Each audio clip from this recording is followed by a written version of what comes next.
આ તમને જે દેખાઈ રહ્યો છે તે મંદિરનો ધ્વજ છે અને આ છે ઉતારા વિભાગ. આ સાઈડ આ નવું બાંધકામ કરેલું છે.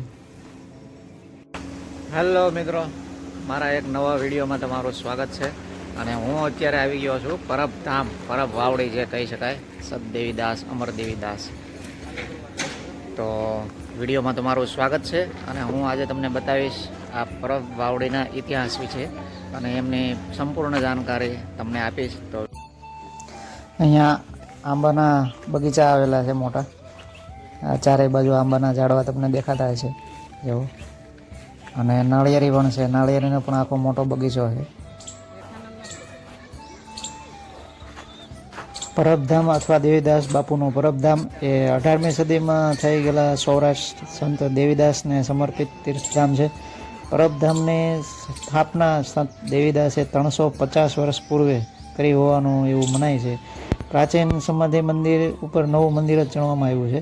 સત દેવીદાસ ઉપરાંત અહીં દાદા મેકરણનો, સાદુળ પીરનો ઢોલિયો, પરબકુંડ, કરમાણ પીરની અને દાનવ પીરની સમાધિ, સત કવિદાસની જીવણ સાહેબની સ્મૃતિનો કૂવો, તે ઉપરાંત અહીં અન્ય 9 સમાધિઓ આવેલી છે, જેમાં દેવીદાસ બાપુ, અમર માતા, જસા પીર, વરદાન પીર, સાદુલ પીર, કરમાણ પીર, અમરીમા, દાનવ પીર અને સાંઈ સેલાણી બાપુ છે.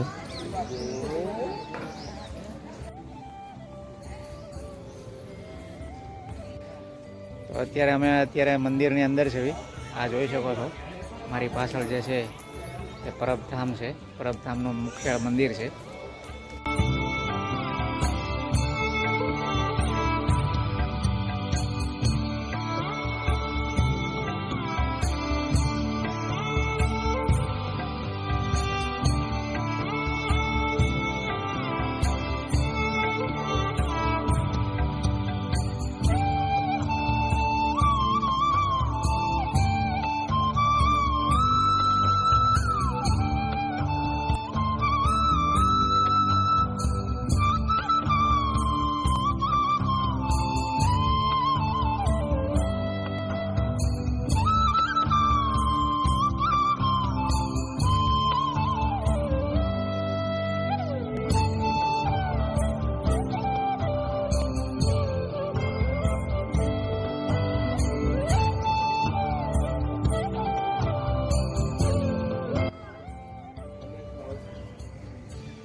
અહીંયા અષાઢી બીજના દિવસે મેળો ભરાય છે. તે વિશે લોકવાયકા એવી છે કે દેવીદાસ બાપુએ સમાધિ ધારણ કરી તે અગાઉ ઈશ્વરે દેવીદાસ બાપુને દર્શન દીધા અને કંઈક વરદાન માગવા કહ્યું. ત્યારે દેવીદાસ બાપુએ એટલું કીધું કે પરબની જગ્યાના દર્શન માત્રથી અહીંના રોગી માનસિક, શારીરિક અને સામાજિક વેદનાથી જે પીડાતી જીવાત્માઓ છે તેમનો કષ્ટ હરાય તેવી એમની સમાધિના દિવસે એટલે કે અષાઢી બીજે અમરાત્માઓ સાથે ગિરનાર પર બિરાજમાન સર્વે દેવી દેવતાઓ પરબધામ પધારવું. આથી સમાધિ પરબધામમાં અષાઢી બીજે મોટો મેળો ભરાય છે. તે ઉપરાંત મહા મહિનાની બીજ, દશેરા અને મહંત દેવીદાસ બાપુની પુણ્યતિથિ નિમિત્તે 4 એપ્રિલના દિવસે અહીં ઉત્સવ જેવો માહોલ હોય છે, જેમાં મોટી સંખ્યામાં શ્રદ્ધાળુઓ આવે છે.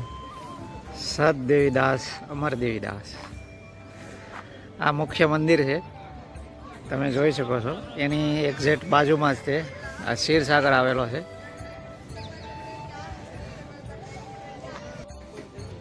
ઈસવીસન 18મી સદીમાં કચ્છ અને સિંધ પ્રાંતમાં દુષ્કાળ પડ્યો હતો. દુષ્કાળ પીડિત લોકો સૌરાષ્ટ્ર તરફ સ્થળાંતર કરી આવતા હતા. તે સમયે સત દેવીદાસે માનવતાના ધોરણે તે પીડિતોને આશ્રય આપ્યો હતો. તેમની સ્મૃતિમાં આ યાત્રાધામ વિકસેલું છે. સંત દેવીદાસની યાત્રિકો અને સંતોની સેવાથી પ્રસન્ન થઈ તેમને રામનાથથી 10 ગાંવ દૂર મહાભારતમાં સમયકાળમાં સૂના સરભંગ ઋષિના પ્રાચીન આશ્રમમાં દત્ત મહારાજજીની સૂનો પડેલો ધૂણો સજીવન કરવા જણાવ્યું હતું. ત્યાં સહુને ટુકડો રોટી આપી લોકસેવા કરવાનું સૂચવ્યું. આ મંદિરનો જીર્ણોદ્ધાર 1982માં કરવામાં આવ્યો હતો અને 1909 વિડીયોમાં બસ મિત્રો આટલું જ. તો વિડીયોને લાઇક કરી દેજો, શેર કરી દેજો, ચેનલમાં નવા હોય તો સબસ્ક્રાઈબ કરી દેજો. અને હર હર મહાદેવ. જય સત દેવીદાસ, જય અમરદેવીદાસ.